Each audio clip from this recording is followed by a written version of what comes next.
Today, we're going to cover a couple bullet points on what you can do to be a more desirable partner.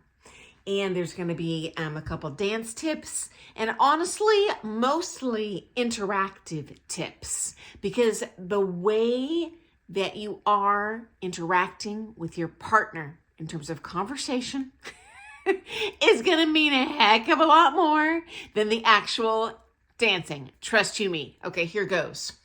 Okay, so first of all, whether you're pro-am, pro, amateur, really doesn't matter.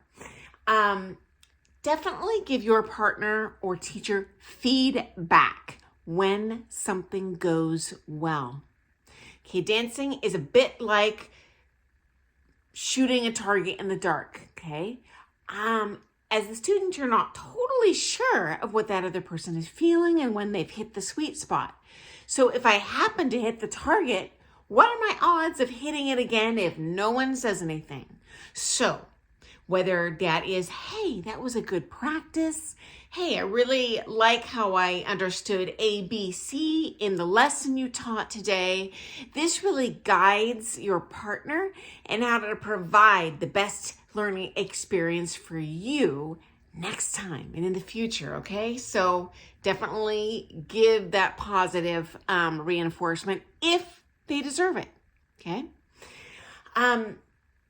Now, a big part of our job as teacher is to teach you the way that you digest it. So likewise, if you're not understanding something, politely, explain, gosh, I'm just not getting that. And likewise, we will better be able to hit that target in your next lesson. We can reflect on how can I approach this differently, okay? With any partnership, pro, amateur, if something is not working that day and your partner wants to just leave it for today and move on, I highly recommend you just drop it, wait for the next time. Often, you can spend 3 hours hammering something that's just not working today, or you know what? Work on the 1,000 other things that you can improve on today. And you know what? Sometimes the next time, that next lesson, the next practice, it magically works. Okay, so a one-off problem, that's not a problem. That's bad luck. Something goes wrong 10 times in a row. Now we have something that we probably should take a little closer look at, okay? Now, if you are a pro-am student and your pro is regularly speaking to you as if they are irritated by you, bye-bye. You know what? Unfortunately, it's rare, but I have seen it, and Mama don't like it. Your pro is not doing you a favor by being there. It is our job to serve you, okay? So if you're just feeling that constant negative energy, you're doing everything you can to be a good partner, honestly, someone else is probably out there. It's going to work better for you, okay? Next up, I highly recommend not arguing with your teacher, especially as you progress through the ranks. You are going to find increasingly conflicting feedback from different pros. So your pro might be hammering on, lift those elbows higher, lift those elbows higher. And then you pay $1 bajillion for a visiting coach. You're like, why are your elbows so high? You put those things down and you're like, and then the next time you're with your pro, you're like, well, so-and-so says, I'm not saying you're wrong that the other teacher wasn't conflicting, but I would suggest an alternative approach might be, okay, so-and-so said XYZ.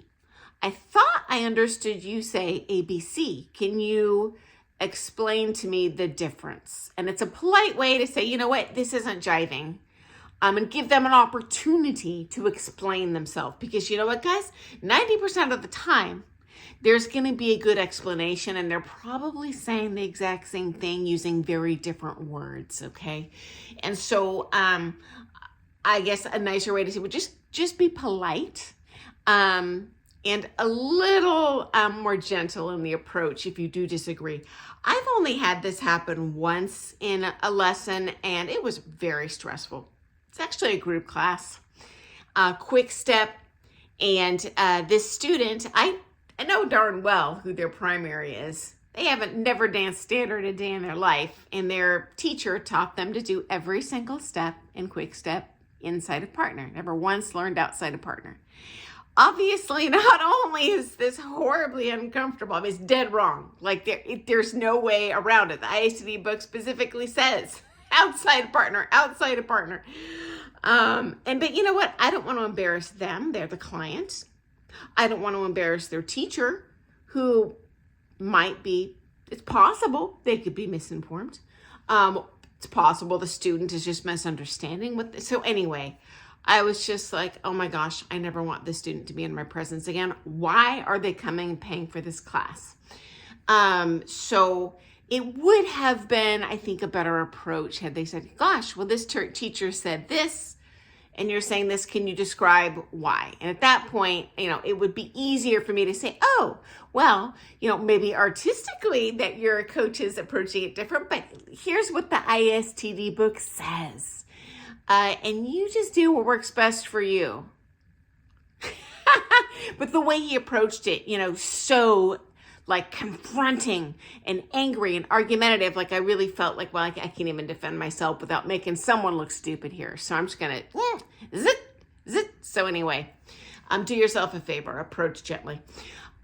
Secondly, if your coach recommends that you have a certain tactic to use in your next competition, I would encourage you to do it. Even if you disagree, even if you go, I'm not going to get the best results. Odds are they were a lot more experienced than you, okay? This has happened to me a couple times. For example, an amateur couple who, in my opinion, and I'm pretty experienced, been in this industry 40 years, competed at pro championship level. They really wanted to enter championship, and they thought they were going to do great at nationals. I'm like, I think we should gun for novice. No, they insisted on dancing championship. Sure enough, didn't make out of one round. They're devastated. Now, I feel bad for them. You know what? But when someone makes a stupid choice like that against your coach's advice, in terms of my ego, it reflects poorly on me with my peers, my pros who are at the comp. Like, does she really think that these students are that good? Is she stupid? I don't know, I'm not stupid, but I can't control them. They're their own people. Another example, I had a couple that was just, I can't remember what level it was. This was years ago, but maybe gold. They were doing Viennese waltz. I can't remember now, but what level, but they had just learned fleck rolls. I taught them fleck rolls. They were thrilled, and they thought they were God's gift to fleck rolls now. And I'm like, let's not do those in the comp. Let's just hold out on that one.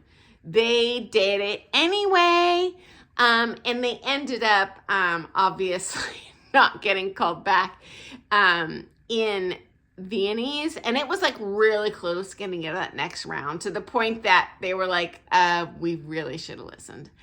And so, odds are this isn't your coach's first rodeo. I guarantee they're looking out for you. If you do well, they do well, and that reflects positively on them.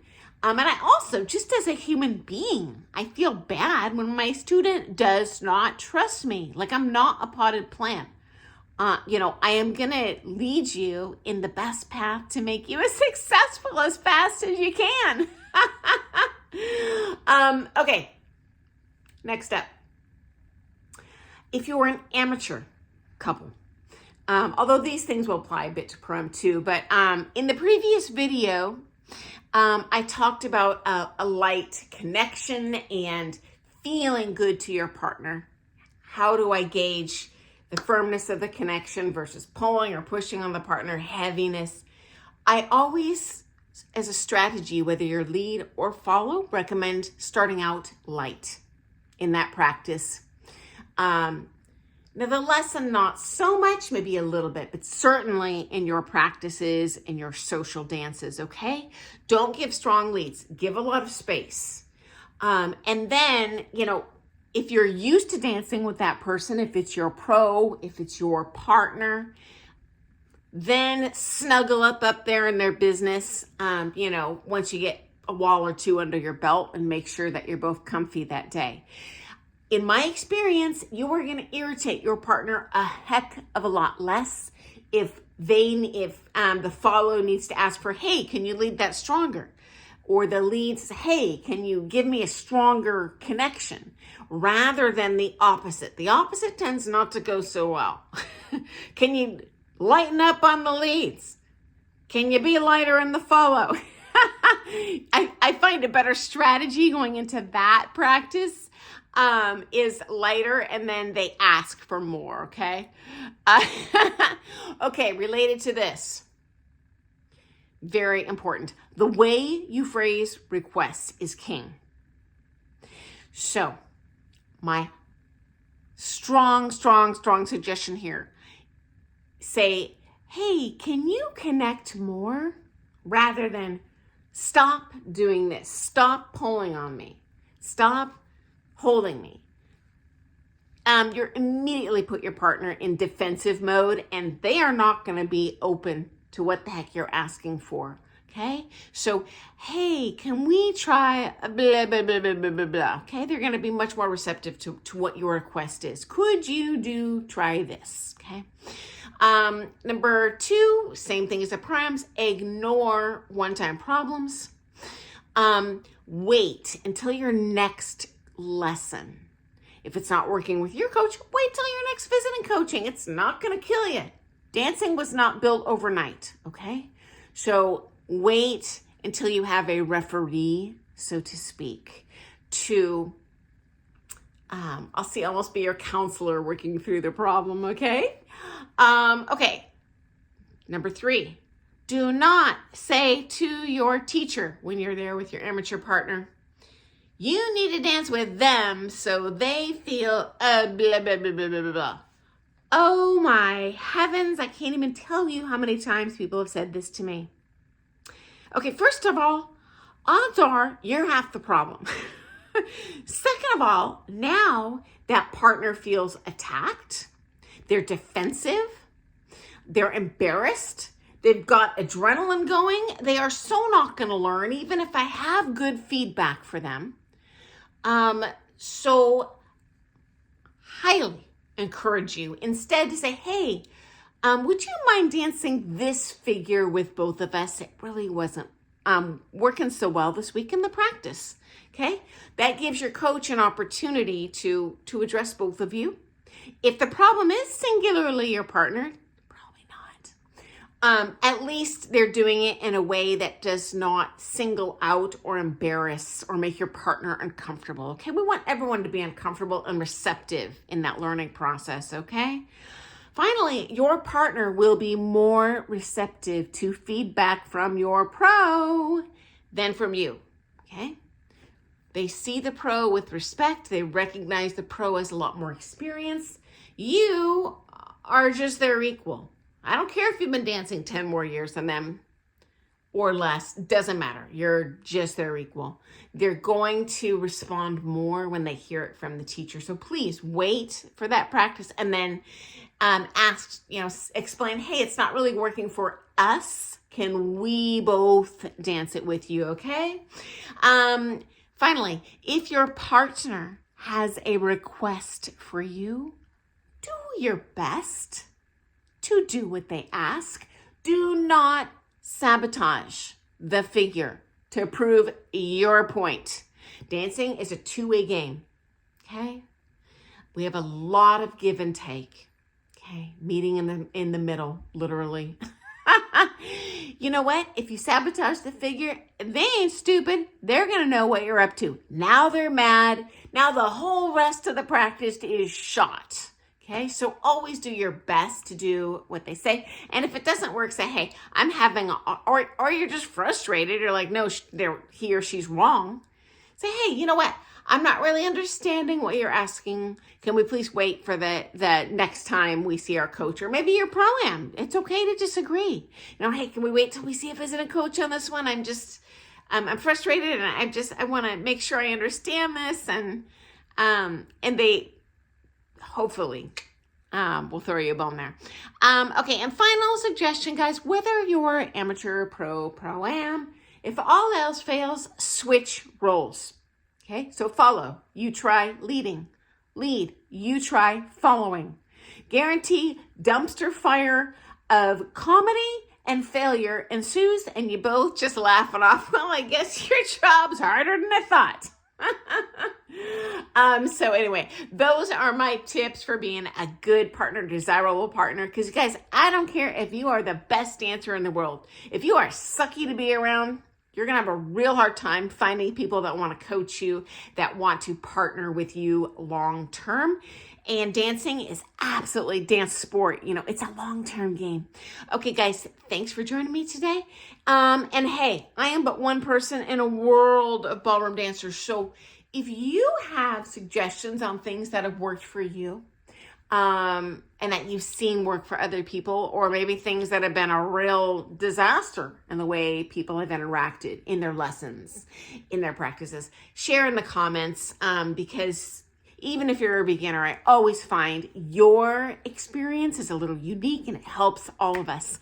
Okay, I look forward to seeing you first thing tomorrow morning for some more things ballroom dance. Guys, have an awesome day. Toodles!